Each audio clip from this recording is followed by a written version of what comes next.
Man, oh man, oh man, oh man. I am sleeping like crap on this shift. It's currently Wednesday here on Vlogging Life, and I'm awake. It's 9 o'clock in the frickin' morning. I went to bed last night at about, what was the computer say here? It says I fell asleep at about 4, and I was up at, well, I was awake at around 8:39. What can you do when you live in a shoe, eh? Get ahead and move to a hat, I suppose. Wow, I gotta figure something out because I still got another 3 shifts of this shift, and then finally the weekend's here. This is the problem with working after hours, is all the shift changes, eh? Like, it's hard to get into a good rotation, and that's what I was telling my boss. Because I mentioned that it'd be nice to get the hell off of this shift so I can actually get some stability in my life. But the only nice thing about this shift is currently the stability is the amount of hours you work, which is good because, you know, the day staff guys, some of them are only getting like 20 hours, 16 hours. I get a full 33 a week. And the stupid thing is they keep hiring new people.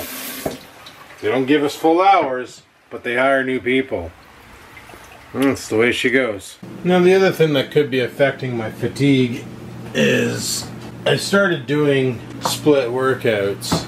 Probably wondering what that means, or you do know what that means. You're probably wondering why I'm doing them. Basically, a split workout, like for instance in the morning, like yesterday I got up at around 11, came downstairs, made my coffee. I was gonna make an egg, but you know what, I'm gonna back down on that for now, because I might do it today too. And I like to work out on an empty stomach, minus the coffee, because the coffee gives me energy to unleash the fury. But yeah, I've been coming downstairs, ripping some serious cardio, doing some high intense interval training, also known as HIIT. And then I've been having my breakfast and then getting ready for work, and then pitter patter have at her. And then after work I come home and I crush some more cardio. Because you know what? If anybody out there, remember those old stupid commercials selling those ab rollers or ab masters or, you know, so on and so forth? These quote-unquote get six pack abs in months, and it's this stupid thing that you lay on the floor. It's shaped like the letter U, and you put your head on this headrest, and then you grab the bar and you rock it and you do crunches, and it's gonna give you 6-pack abs. It's gonna make you look like He-Man. And they show these pictures of these like buff dudes and fit women, and this is what it's gonna do. Well, I hate to burst your tits, but if your goal when working out is to get a 6-pack, you ain't gonna get that doing no crunches, boys. I'm just gonna let you know now. The only way to get a 6-pack is you gotta ditch the belly fat. And working out an area, people say, oh, you're gonna turn fat into muscle. That's also a bad thing to think, because fat doesn't become muscle. You burn the fat by burning the energy, by being in a caloric, what's the term here, deficiency. And when you're in a caloric deficiency, then your body will start burning body fat, and hopefully it burns the fat on the stomach, which will reveal the abs, because right now there's a layer of fat sitting on top of your abs. So you can crunch the living shit out of them. You're gonna have a 6-pack, but you're gonna have some blubber sitting on top of them. There is no ifs, ands, or buts about it. There's no way around it. It's the way she goes. It's physiology. So that's why I used to laugh at those ab master and ab roller. And my personal favorite was the shocky monkey, as I called it. It was like this band you put on your gut, and then it would just electrocute the living shit out of you and make your muscles contract. And they're like, it actually blows away fat by using electrolysis. It melts it away. And it's like, why are you talking like this? Why are you lying to your customers, you son of a bitch? But it's the way she goes. That's sales. Well, let's see if people remember this. Do you guys remember about 5 years ago, back in 2013, I did a review on a laptop, the Dell 7520 SR special edition. It was a laptop that I've been using ever since. It was a freebie from Dell for a review, and I think I posted the video on the Northern Tech. It wasn't on Vlog at Life, and I did the unboxing with the sword. Well, recently I've been kind of itching for a new laptop, and I was looking around and I didn't know what to do, and then I thought, you know what? Well, actually I was on my Gmail, and I typed in Dell because I was questioning contacting the person who contacted me, who reached out the first time.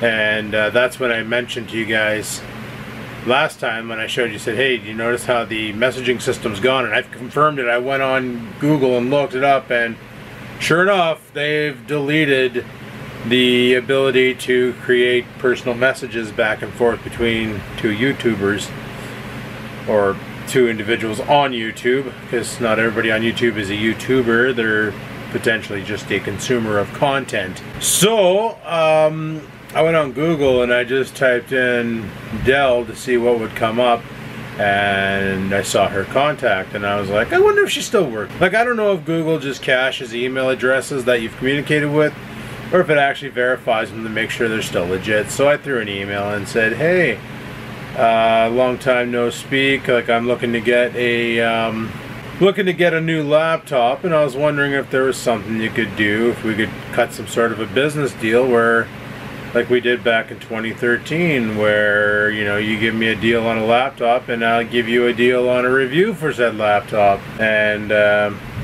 like, shit, it wasn't even a day later and she got back to me like pretty quick and was like, hello Adam, how's it going? Long time no speak for sure. She's like, how's the old laptop holding up? Chances are you're probably dying for a new one. I do understand. And she goes on about talking, we have all these new exciting models.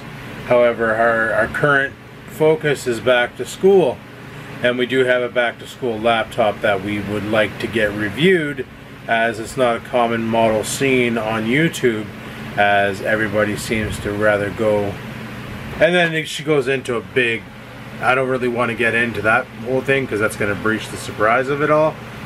But so I replied back and said, okay, you know what, that sounds great. That sounds great. How much are we talking here? Like, how much is this going to cost me? And let's see what we can do. And she came back and she said, well, right now it's on promo. We can go ahead and send one out to you as soon as possible, and if you can get that review done, that's great. And I said, well, you didn't really answer my question. You just said it's on promo. And she said, no, you don't understand. This is free of charge for review purposes. We're going to send one out to you. Is your address still? And I said, yeah, everything's still the same. I said, so when I'm done, are you going to send me a mailing box back? Like, or do I just contact you once I review it and let you know if I want to keep it and then pay you? And then she said, no, it's yours. Getting a free laptop for review. So that's pretty cool. I'm a little stoked about that. Probably don't sound very stoked right now because, like, I'm tired but I can't sleep. I'm tired but I'm restless. So that's just the way she goes. But yeah, that's going to be, I don't have a Northern, well, I do have the Northern Tech channel. I just don't use it anymore. Everything goes on this channel, as you've seen. So and that's what I told her. I said, well, I don't really have the Tech channel anymore. And she's like, oh, what happened there? And I said, you know, I decided to consolidate everything to my main channel. I'm like, you know, the Tech channel only had about 2,000 people on it. She goes, yeah. She goes, okay. And I said, and my main channel has about 14,000. She goes, oh, well, that's better. And I said, yeah, that's why I decided to consolidate everything to one channel, you know. Why spread yourself thin when you can, you know, bulk up and dominate one area? And that way there, you know, anybody who wants to watch my content knows there's only one place to go, not 52,000 on the internet. And it also helps combat clone channels. So there you go. That's coming up. So that's something else. Also, I have my really old purchase back in 2009-ish Acer laptop, which you guys might remember that from a long time ago on the Skaven channel. I dropped a video, holy shit. I dropped the video where I asked you guys between the Acer and the Gateway, and the Gateway had some interesting features, but they're more or less cosmetic, like backlit keyboard, backlit trackpad, but the processor was an i3, display adapter was an Intel GMA, where the Acer had an i5, and the display adapter was a 3850 or something like that. Well, I still have that laptop. That laptop still works, however it runs for a bit and shuts down due to overheat. So one of these days I need to peel the back panel off of that sucker and give her a good little blasting out in the garage with the air compressor to get all the friggin'... There's probably at least 3/4 of a cat stuck in there. So I'm pretty sure that shouldn't be too hard to blow out. We'll get that all cleaned up and back up and running. The old Dell in the bedroom there, she's getting a little tired. Probably also needs a clean out. It's probably just getting thermal throttled right now due to, once again, 3/4 of a cat stuck in the fan. So I'm pretty sure once I get that all straightened out, life will be grand again in laptop land. But I do definitely want to get that Acer back up and running, because I would like to set it up on this desk as a extra computer to use for stuff. Decided to start ripping apart the old Acer here. Took off the bottom panel, exposing the RAM and the hard drive. In here we got the wireless card. Looks like a ribbon cable going somewheres, probably for the wireless card. Your RAM, your hard drive, so on and so forth. What I'm trying to do is, here's the cooling fan right here. Okay, there's where it vents out. Underneath the keyboard, the fan's exposed. So all I want to do is take enough screws out so I can actually extract the keyboard. And then what I'm going to do is get some compressed air in there and see if I can fire whatever the cat is that's in there out. Whether it's Felix or Scampers. So let's pitter patter. Okay, we gave it a thorough cleaning and starting Windows. Look, you can see me holding the camera. The reflection on the non-matte finished screen.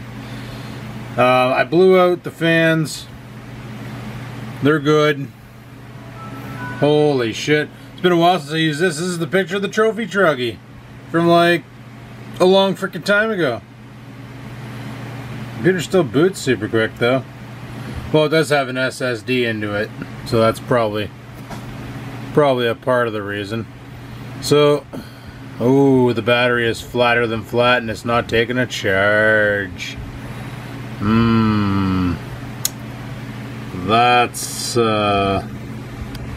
That's unfortunate, eh?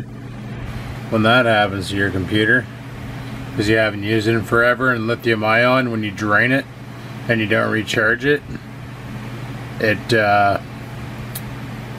under drains and then it will never take another charge again, unless, well, there's ways to get around that. But worst case scenario, if I really need a battery in this laptop, I can pop the battery pack off the back, disassemble it, take the LiPos out, put new ones in, and call it a day. Wouldn't be the first time I reconditioned a battery like that. It's just a little spendy buying these 18650s and stuff in there, because this laptop is old enough to be 18650 still. So what I'm waiting for now is I'm waiting to see if it's going to power off. It could take a while, so I'll come back to it.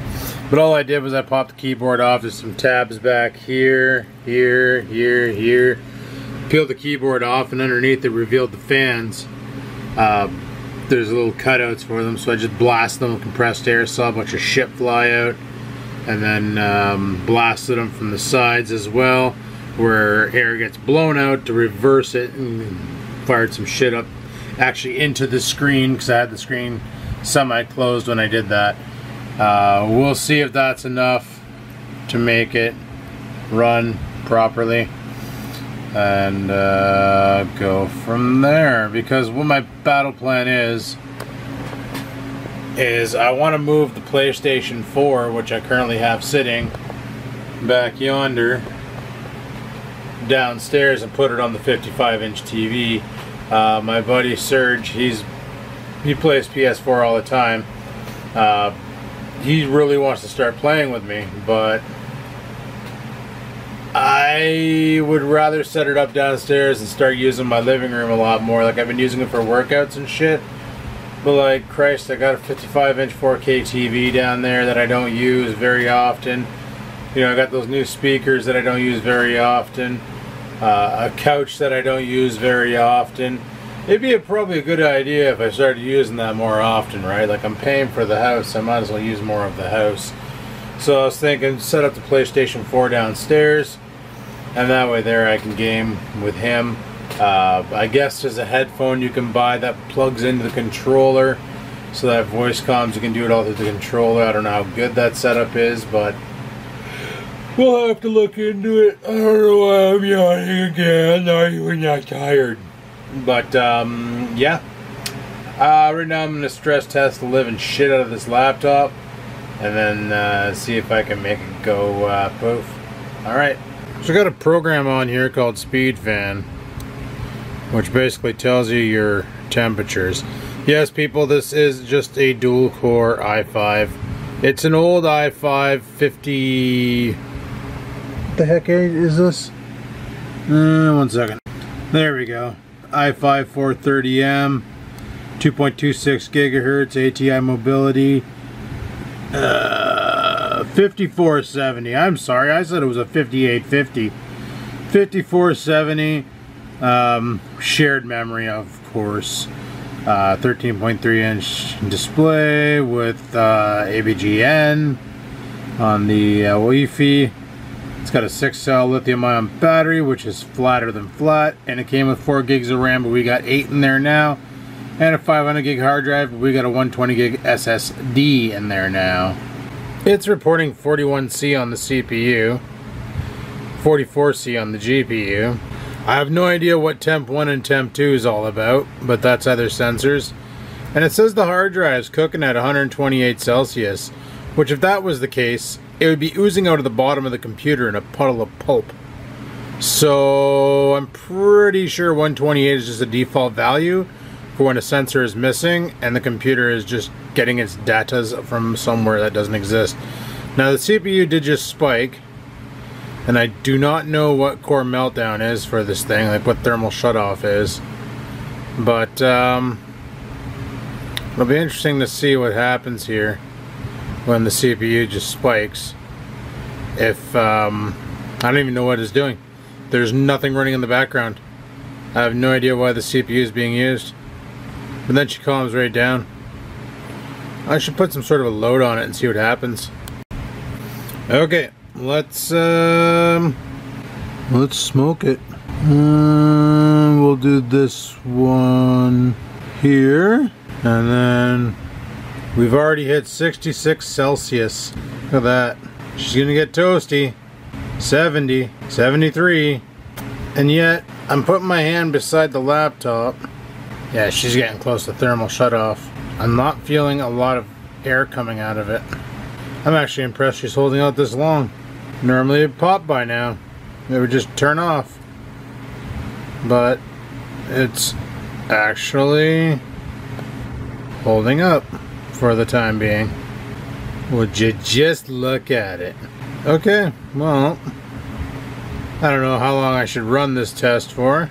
Because the keyboard getting hot? Oh yeah, there's heat coming out of the keyboard.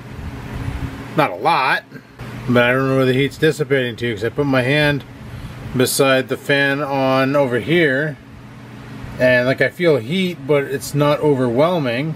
And then I put my hand over here and I feel heat, but it's not overwhelming. And this side here is the GPU, this side here is the this side here is the GPU, this side here is the CPU. And seems to be holding at 81 Celsius. Now, I don't really trust this program very much, to be honest, this CPU smart fan, because it's not an Acer product and it might not be reporting right, but it is reporting a temperature. So we'll just go with it. But all I know is if my hard drive was 128 Celsius, it'd probably have melted by now. So while I edited up my footage on this computer here, I gave this thing here a good thorough stress test. Let it run for about 20 minutes. And I've got this other program here called Open Hardware Monitor, which it's a little better. It actually sees it as an Aspire 3820, and it knows what the processor is rather than just saying generic Pentium 4 CPU. It actually knows.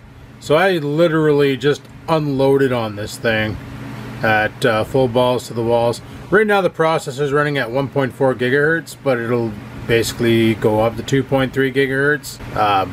Power settings in Windows, right? You could change it so it's always running full balls to the walls, but you don't need to if you're not doing anything. It'll just auto switch up and down. Right now it's idling at 42C, and I had it cap out at 87, and that was after 20 minutes of using the quote-unquote torture test from Prime 95. The torture test. That just sounds great. What'd you do today? Oh, I just tortured a laptop for a little bit, you know, just kind of, and then I made some eggs. Like come on. But you can see down here the video card didn't even get that toasty, and it held its own. And I was getting nervous around that mark. Oh my god, I'm yawning again. I was getting nervous around that mark, but I looked it up online, and these 430Ms are designed to basically go up to 105C before they'll shut themselves off. So I'm pretty sure blowing that cat out of it solved the problem, and now this laptop is a good running unit. So that's pretty sweet. Because I got to thinking, like, what I'm probably going to do with this laptop here is I have a TV tray downstairs that I use at the couch, and I may sit this laptop down there at the TV tray so that if I'm watching movies downstairs or doing something or playing PlayStation and I need to look up something, I can have a computer down there on the Wi-Fi ready to go just to surf with. This computer has more than enough power for that, for surfing capabilities. It's not a bad rig, you know, i5 SSD, 8 gigs of RAM. You wouldn't be playing any Far Cry on it, mind you, but it's okay for a quick little surf and go rig. But yeah, all in all, I'm satisfied with these repairs, so that's good for me. What the heck is this icon? I'm just gonna go ahead and close that one. Friggin' Adobe, man. Adobe's a piece of shit. Always wanting to update nothing. Okay, so all in all, this computer is pretty good. Holding their own, does a good job, nice little tight package. And like I said, I've had this thing since 2009. I used to use the computer that I got in the bedroom there, the red Dell, as I called it, not the carbon fiber one. The carbon fiber one needs a new motherboard, and it's hard to find those anymore. But the red Dell, I'm still using that to play movies and stuff off in the bedroom, and it's good, but it's starting to show its age. But I'm gonna run that thing till she explodes, and then go from there. I really gotta quit yawning. Just thought I would let you know that there is going to be an unboxing coming up. Dell is sending me a back-to-school laptop for review. Hopefully I get it before they pull the deals on it. Kind of stoked because, number one, it's a style of laptop that I've never owned, which is one of those small form factors, or, well, I shouldn't say that because I have. This Acer is a small form factor. You know, it's a relatively thin design. Like, there isn't much thickness to this thing. It's tiny. It doesn't have a CD-ROM tray, and it's got a little 13-inch display onto it. But it's got some pretty, for its time, pretty good specs, right? Like, for its time, pretty good specs. Like, as far as now goes, it's a piece of shit. But back in 2009, this thing was the cat's meow. So, I also noticed during editing that the camera defocuses. That's what happens when you go from light to darkness to light to darkness to light to darkness. Confuses the lens. I'm gonna have to do a lot more stopping the camera and starting it back up and flipping up the back panel so I can make sure it's in focus. because a lot of those out of focus scenes I don't notice because I forget to flip up the back glass. It is what it is. But anyway, people, I'm going to leave it at that for now. I'm going to go downstairs, run a session of HIIT, which is high intense interval training. If you're not sure what that is, I do highly recommend, if you are currently working out or considering it, to look up cardio, HIIT.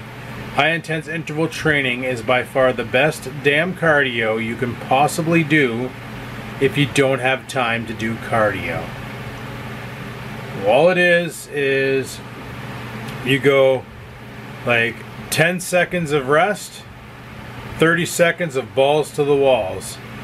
And you can do that on a treadmill, on an exercise bike, an elliptical, any cardio machine you choose.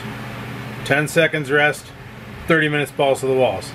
And you repeat that for however many reps you want. So 10 seconds, yeah, 10 seconds, 30 seconds, 10 seconds, 30 seconds, 10 seconds, 30 seconds. I usually do about 15 sets, which gives you about 9 minutes or so. And after that, like, the sweat coming out of you is ridiculous. Last night I ran a heavier set. I ran 18 minutes, 2 back-to-back hits, and when I got off the bike I nearly fell over because my legs were rubber. It was awesome. Also at work yesterday I decided to start using the stairs. Yeah, nothing like going up 7 floors when you've been accustomed to using elevators. It really kicked the shit out of me, I'm not gonna lie. But I'm gonna start doing that more often because I really want to get into shape. I really want to lose the old fuel tank. It's going down nicely now. I just hit 280 on the scale and I'm pretty happy with that. Like 280, not 288, 280. Actually yesterday I saw 279.8, and to be honest, this is the first time I've seen 270 anything since 2006. So that's like 12 years ago since I've been at a decent weight, because I've been 280 pounds plus the whole time I was with my ex. And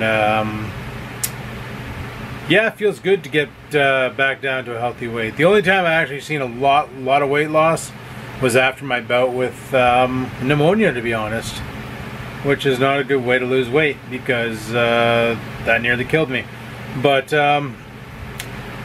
yeah, I spent a bunch of time in the hospital getting treated for pneumonia and eating shitty food, and it turned out that that was a good way to lose weight. Mind you, the shitty food had carbohydrates in it. See, that's the other thing.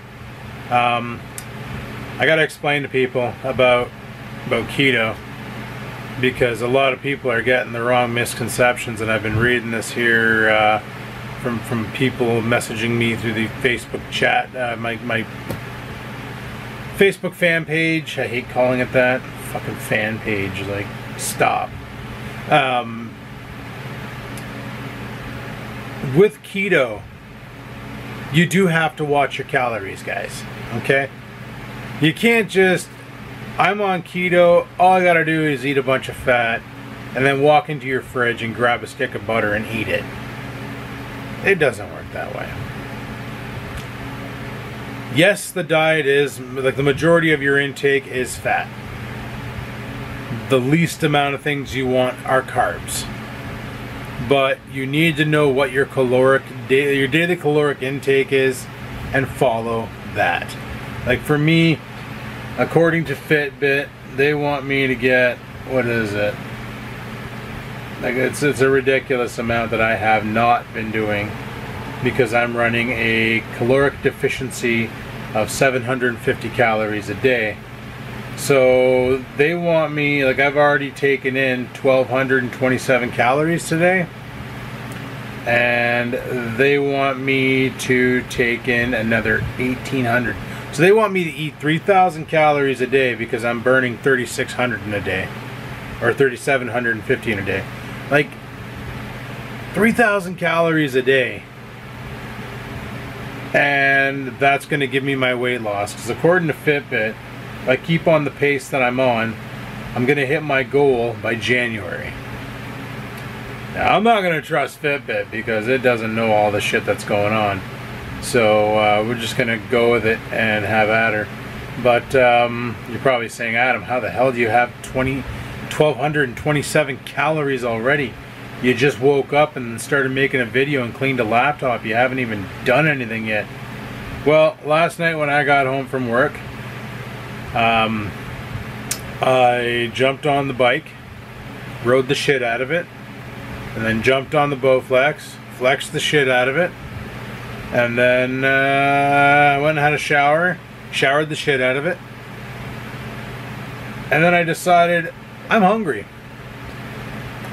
So I made 2 Angus patties, those Angus burgers that I bought when I made the keto buns. 2 Angus patties. I had 4 slices of salami and a cup of broccoli. Sounds weird, right? Sounds weird. But all of that literally added up to the burger was 2 burgers were 700 calories, 350 a piece. Now that's just the patty, not bun or any other junk. The broccoli was 31 calories and the salami was 245. So just the salami and the broccoli, we're looking at pretty close to 300, well 270. And then the 700 from the Angus burger, well that put me up to 970. And then for breakfast today I made my keto coffee, which it's 251 calories right there. So that's 1,200 calories. But right now I'm not even hungry. Like I'm thinking about maybe I should make an egg, but then I'm like, you know what? I don't really need one. So we'll see how I feel after I run some HIIT and then go from there. Now this HIIT's, one thing about this HIIT that I like is you do like 15 minutes of it and it's equivalent to doing 2 hours of cardio. So that's what's nice, is if you're the kind of guy who just doesn't have time to get out there and run a treadmill for 2 hours a day because you're busy, do some high intense interval training. Like I use my watch. The Fitbit has a HIIT counter in it.